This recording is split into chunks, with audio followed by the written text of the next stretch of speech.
Hello everyone and welcome back to my channel. Before I begin, don't forget to join my new Discord server called Luke 10's Hangar. I plan on joining weekly, so if anybody wants to fly together, we can make that happen. My Discord server is linked down in the description below. Today, I'll be flying the Yakovlev Yak 3. The Yak 3 was a Soviet fighter aircraft that became one of the most effective and revered planes of World War II.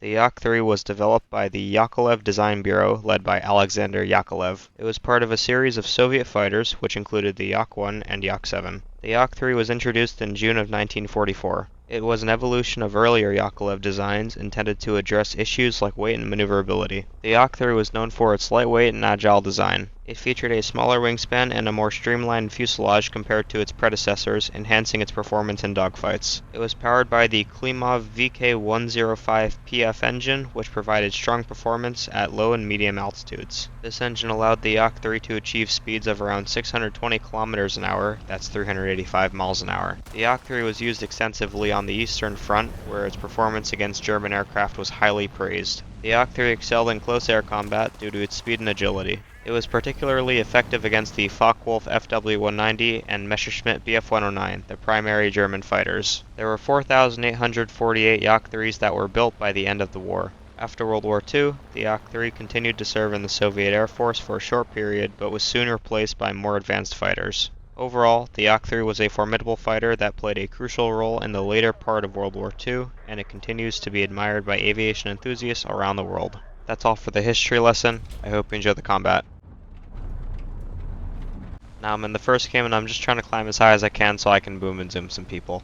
I see this VB-10 that just killed my PE-8. I'm going to try to get some revenge. This guy's an interceptor. I know he has huge guns. I fire there, but then I dive away because I really don't want to go head on. I kind of want him to follow me down, but unfortunately he doesn't. I wanted him to follow me down because I know that I'm a lot more maneuverable than him, and I know that I'll be able to trap him. I look behind me to see where he is, always being aware of all my surroundings. It seems that he's turning back around towards me. I need to make sure that I keep a close eye on him. I really don't want to get tunnel vision here. As he flies in towards me, I start my turn into him. I want to see if I can get a couple shots off on him. I really don't want to stay head on for too long. I fire at him there and then dive away. I'm really hoping that he follows me down here. Thankfully he does. I'm going to start jinking away out of his bullets. A jink is an evasive maneuver. I'm not entirely sure why this VB-10 is challenging a Yak 3. This is going to be an absolute train wreck for him. If you know that you have all the advantages over any aircraft, please do not give him away just because you're greedy for a kill. He starts climbing. I'm going to follow him up because I match his energy and I take him out. Immediately after the kill I'm going to look around me, always being aware of all my surroundings. As I look below me, I see a Yak 3 and a 0. I'm going to start the dive.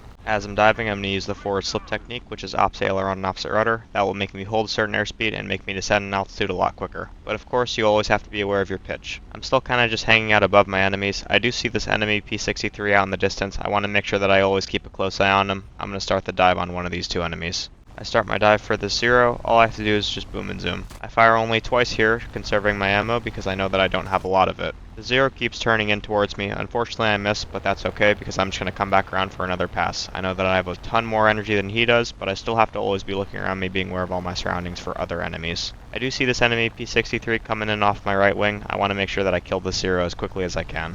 He starts to turn in towards me. I fire at him there.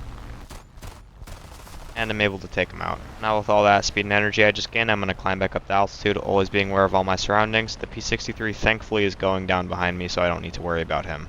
I do see an enemy Bearcat in a dogfight with two of my allies. I want to make sure that I get above all these enemies. Right now I'm up at altitude just watching this 2-on-1 dogfight. I'm not going to dive right now because I know if I do, then my teammates will probably kill the enemy right as I get down there, so I'm going to use my time wisely. Unfortunately, the Bearcat does kill one of my allies. Then I see my ally Yak 3 trying to kill the Bearcat, but unfortunately he crashes and kills himself. Of course, I suspected this coming, so now I'm going to try to kill the Bearcat. As I'm diving down to kill this Bearcat, I'm going to look around me, always being aware of my surroundings. He starts turning in towards me. I fire at him and rip his wing off. And then immediately after the kill, I'm going to climb back up to altitude, but I'm always going to be looking around me, being aware of all my surroundings. I know that there are only 3 guys left on the enemy team, and I know that all 3 of them are back at their airfield. I'm just going to keep climbing.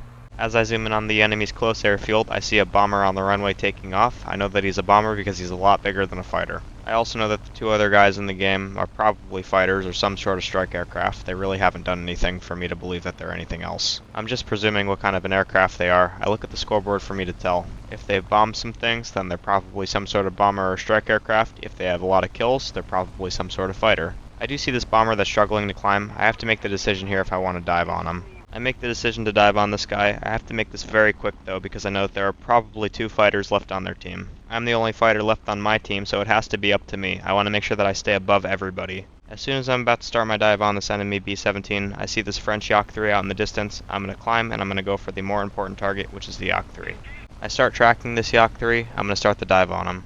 I still have to be very careful though because I know that there's probably another enemy fighter on the enemy team. I still don't know what this aircraft is. For the last time, I'm going to look behind me before I go in to kill this Yak 3, then I see the final enemy aircraft. It's a Corsair. I know that I can work with that. The Yak 3 starts his dive, I fire here, but unfortunately miss. That's alright though, I'm just going to keep boom and zooming. I know that I have a ton more energy than he does, so I'm just going to use that to my advantage and climb. I still have to keep a very close eye on this enemy Corsair coming in from behind me. I know that he's getting in pretty close. All I have to do is just keep climbing. I know that they're both not going to get up to me anytime soon. The Yak 3 and the Corsair both start bunching up. That's honestly better for me because now I can focus on one of the targets and still see the second one. I know that I still have a lot more energy than both of them and that they will not outclimb me.